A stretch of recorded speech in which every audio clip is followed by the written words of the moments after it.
रूनी, ये बहुत ही ऊर्जा का इस्तेमाल करती है, इसलिए हर योद्धा इस तकनीक को नहीं चुनता है। तभी ध्रुव को अपने सी एरिया से आवाज आई, योकुंडो, ध्रुव, तुम इसे चुन सकते हो, ये तुम्हारे ऊपर इतना असर नहीं डालेगी। ध्रुव जी, पर मैं इसे सीखना चाहता हूँ क्योंकि ये तकनीक मेरी उस तरह की तकनीक की खोज को पूरा कर रही है जिस तकनीक को मैं चाहता हूँ। रूनी ध्रुव को कुछ बार और समझाने की कोशिश करती है, पर ध्रुव नहीं मानता।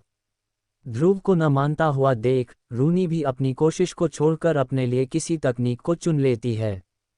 और तब रूनी वहां से चलने लगती है, पर ध्रुव अपने अभ्यास स्थल पर आकर उस तकनीक को करने की कोशिश करने लगता है। शाम के वक्त जब अभ्यास स्थल के पास ही एक खाली मैदान में रूनी बैठी थी, तभी उसके सामने कहीं से 4 से 5 लोग आ गए थे, जिन्हें देखकर रूनी जो सामने के नज़ारे को देख रही थी, सहम सी गई। तभी अचानक से रूनी के सामने कई सारे लोग आ गए थे जिन्होंने हरे रंग का कपड़ा पहना हुआ था और उनका चेहरा भी नहीं दिख रहा था।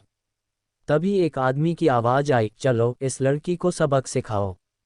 इतना सुनते ही सभी योद्धा, जो सबके सब स्टार रैंक 2 के थे, हमला करने के लिए आगे आने लगे। ये सुनकर रूनी भी सतर्क हो गई और अपनी तलवार निकालकर तैयार हो गई। उनसे बचते हुए रूनी बस एक ही बात सोच रही थी कि उसने हाल फिलहाल में किसी से भी पंगा नहीं लिया, तो फिर ये किसके आदमी हैं। तभी चारों योद्धाओं ने मिलकर एक साथ हमला करके रूनी को बहुत दूर फेंक दिया। बेशक रूनी स्टार रैंक 4 की महारथी थी, पर एक साथ रूनी या फिर कोई और स्टार रैंक 4 का योद्धा उनके सबके सामने एक साथ नहीं टिक सकता था। वो सब रूनी पर भारी पड़ रहे थे। तभी रूनी ने अपनी एक तकनीक का इस्तेमाल किया, जिससे जमीन पर एक बड़ा धमाका हुआ और चारों ओर धुआं ही धुआं हो गया था। जैसे ही सब हमलावरों ने रूनी को हमले का इस्तेमाल करते हुए वहां से भागते हुए देखा, तो 2 लोगों ने रूनी को सामने से आकर घेर लिया और बचे हुए 2 योद्धाओं ने पीछे से आकर रूनी को घेरा।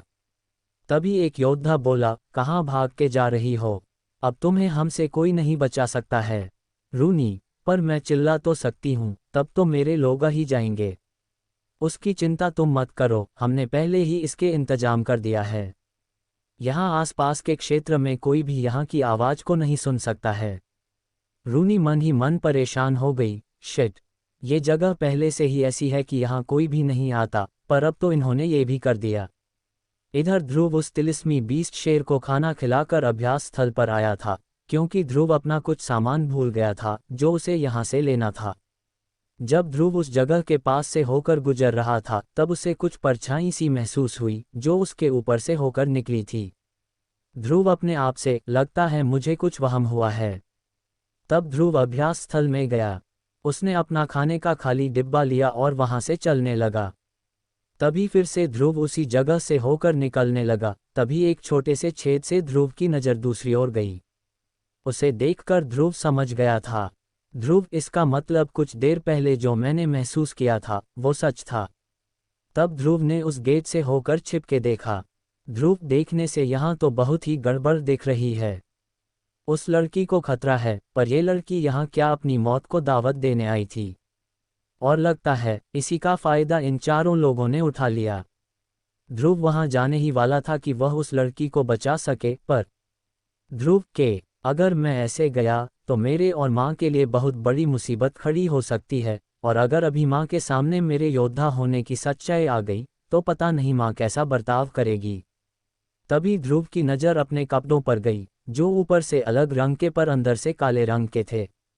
उन्हें देखकर ध्रुव को एक आइडिया आया, और फिर ध्रुव ने उन कपड़ों को उल्टा पहना और अपनी स्टोरेज रिंग में से एक तलवार निकाल ली, जो उसे आज शाम को राहुल ने दी थी जब वह अभ्यास खत्म करके तिलिस्मी बीस्ट को खाना खिलाने के लिए जाने वाला था। तब ध्रुव ने अपने आप को ऊपर से नीचे देखा, वह ऊपर से नीचे तक काले कपड़ों में था। तब ध्रुव भागता हुआ उस लड़की के सामने पहुंच गया। रूनी, तुम कौन हो? तुम इनके सामने नहीं टिक पाओगे, तुम तो अभी रैंक 2 पर हो। दरअसल ध्रुव ने अपने कपड़े का एक कोना फाड़कर अपने मुंह को काले कपड़े से ढक लिया था।